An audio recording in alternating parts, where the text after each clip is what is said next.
Hi everyone, it's Marielle and welcome back to my channel where we talk about all things related to the storytelling industry. I've got my trusty purple pink sweater on because it is cold in Indiana. It is cold.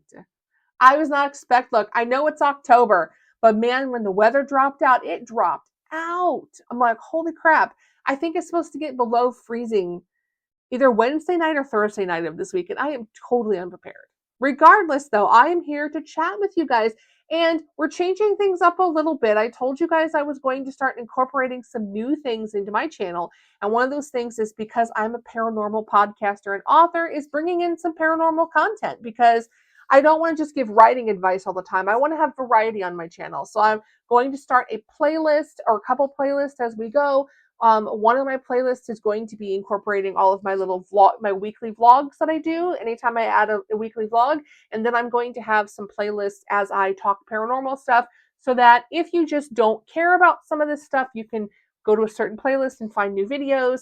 But I'm going to be switching up content as I go, so it's not all just writing advice or whatever, because I want to show all of me as an author and content creator, not just one side of myself. So anyways, we're doing a little bit of a paranormal content today, and I'm going to talk about the real reason why I stopped ghost hunting. So as you guys know, my sister and I have a paranormal podcast called Hoosier Myths and Legends, where we talk about all the Indiana ghost stories and folk legends. And of course, I'm also a paranormal author who shares a lot of those legends and ghost stories in the form of a book. And whenever people meet us, they automatically assume that we are ghost hunters. And the reason they do that is because so many people in the paranormal world ghost hunt, and they're known for ghost hunting.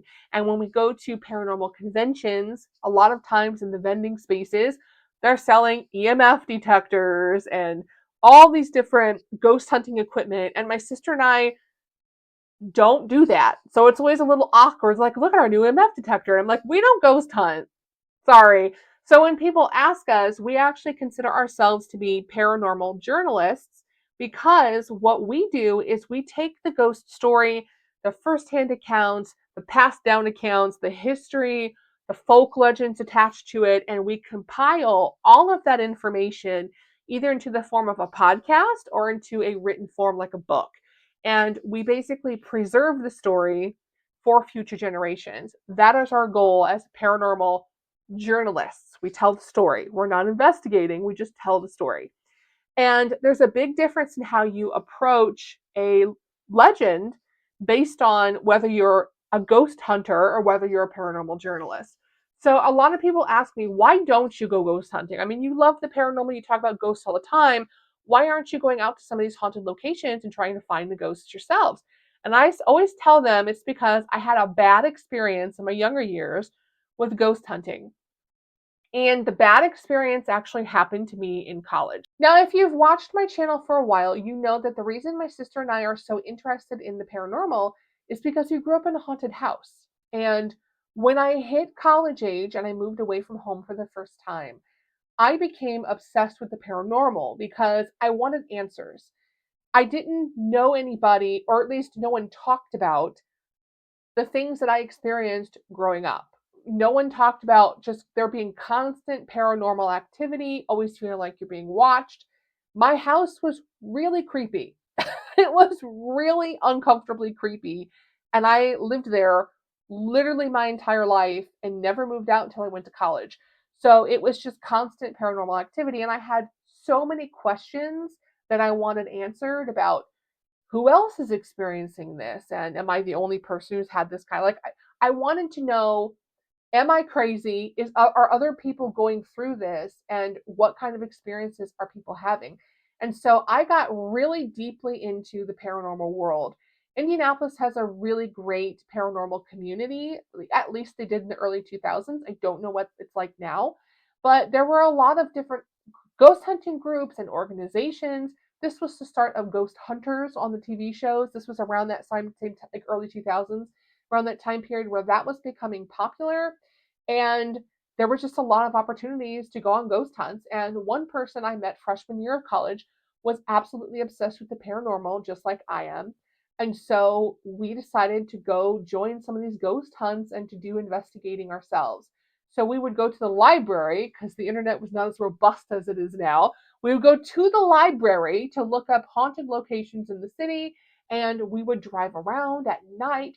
We would drive by the locations. We would sign up for local ghost hunting groups, went to different paranormal events that have happened at the time, and we were just really involved in it. So one day we wanted to research Crown Hill Cemetery in Indianapolis.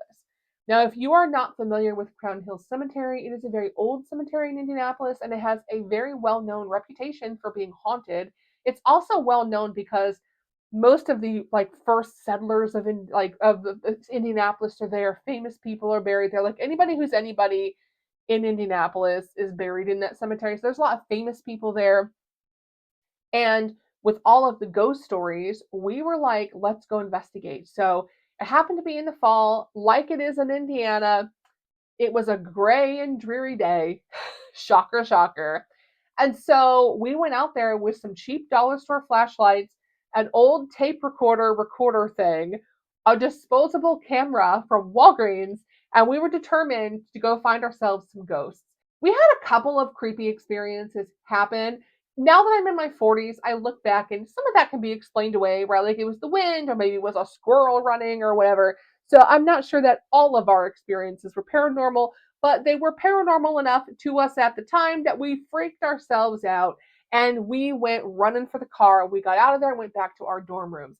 Now, at the time, I was living in a dorm called St. Francis Hall. I went to Marian University, and I don't even know if St. Francis is still standing. Honestly, that building was in pretty rough shape when I lived there, so I don't even know if it's still there or if they've torn it down and rebuilt. But it was a dorm. I moved in my sophomore year and I was there until I graduated. And it was a very small dorm room and I lived by myself. That was why I wanted to be there because it was single room occupancy. I didn't have to have a roommate, thank God. So, anyways, my friend and I both go back to our dorm rooms. She lived in Clare, I lived in St. Francis. So, we were in two completely different dorm rooms. And even though Marian University has its own reputation for ghosts and hauntings, I had never had a paranormal experience in my dorm. At even when I lived in Clare freshman year, like I never had a paranormal experience there ever until this moment. So after we did our ghost hunt, we went back, we ate dinner, we hung out, we showered, all that stuff, went to bed for the night. And as I'm laying in bed in my dorm room, I can hear someone walking around my room.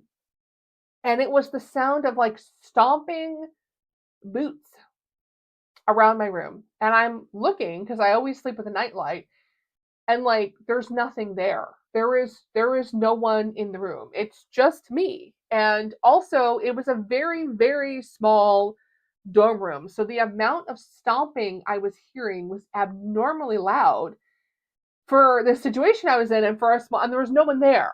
The other thing is that back during the early 2000s, I don't know what Marion is like these days, but when I went to school there, it was very much a very busy school during the week, but the weekends would be dead. Because Indianapolis is a central location, a lot of people would go home on the weekends. They'd go home Friday night and come back to college on Sunday night. And the reason why is because they could go home and work part-time jobs on the weekend. They could go home and hang out with their boyfriend or girlfriend. You know what I mean? So a lot of people went home for the weekend and it would be kind of a ghost town on Saturday and Sunday because everybody would go home. So the people that were around me in my dorm usually went home every weekend to go work. And I would be the only person on my section of the hall. So there was a long hall, and that entire hall, I'm wanting to say maybe 20 dorm rooms in that hallway, and maybe 5 of us would be there for the weekend, and there would be no one there like around me. All the rooms around me were empty. So it wasn't even that I was hearing someone walking around a different dorm room and it was just echoing to my room because there was no one around me. So where was the stomping coming from? And to make it even more creepy, my friend who lived in a completely different dorm, she lived in Clare, had similar experience happen. Her roommate went home for the weekend, so she was by herself for the weekend, and there were items flying off of her bookshelf that night. And she also had the sink in her room turn on and the water start running. And these were old sinks that had the knobs that you had to turn. And so her sink turned on in the middle of the night. And this activity went on for 2 or 3 nights. It was a few nights that it went on before it finally just stopped one day. and we never had any more paranormal experiences after that. So, whatever it was in that cemetery that we encountered, it came home with us and ended up haunting us for a couple of nights and then went back to wherever it went back to. So after that experience, I was very hesitant to go on ghost hunts, but I was young and dumb, and I went on a couple more ghost hunts with my friend. And we did have a second experience later that school year where we had yet another ghost follow us home. And again, a couple nights of weird activity, and then it left. So I learned very quickly, and this has been the case all the years since then, that if you go into a haunted location with the idea that you want to encounter something, you will, usually. And there is a high probability that you can potentially bring something home. It may not happen in every location, but if you are ghost hunting long enough, you do have the possibility of bringing something home. It is a thing that happens. There are other ghost hunters who have talked about it. Some people have rituals where they'll pray beforehand and they'll pray afterwards, and they'll do cleansing rituals, things like that. But 19, 20-year-old Mary, I didn't know any better. And so I didn't realize there were things you could do to protect yourself on ghost hunts. And so I brought things home with me, and it freaked me out so badly that I never went on another ghost hunt. Now, the exception to that is last summer. My sister and I did go on a tour of haunted locations. There's like a bus tour company up where I live that does haunted locations. And the person running the bus tour did have a couple of spots where he let us get off the bus, and he brought ghost hunting equipment for you to participate in some minor ghost hunting. And my sister and I, who usually steer clear, decided to participate. Big mistake. I did not bring anything home, but my sister did, and she had a couple of weird experiences after that. And so, once again, it just kind of reiterated our viewpoint that we like telling the ghost stories, but we don't necessarily need to go out and look for the ghosts ourselves. Now, I still visit many haunted places when I'm doing research. It is very important that you go in person, get a feel of the location, talk to people who are there, get firsthand experiences. That's all a part of the storytelling aspect of it, right?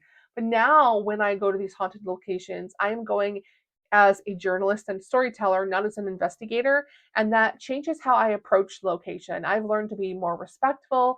I've learned to not get too deeply connected. I don't provoke, I just listen. And it changes my perspective of these places. It also just keeps myself safe because, like I said, I scared myself pretty badly in college with some of the weird stuff I encountered on some of these ghost hunts.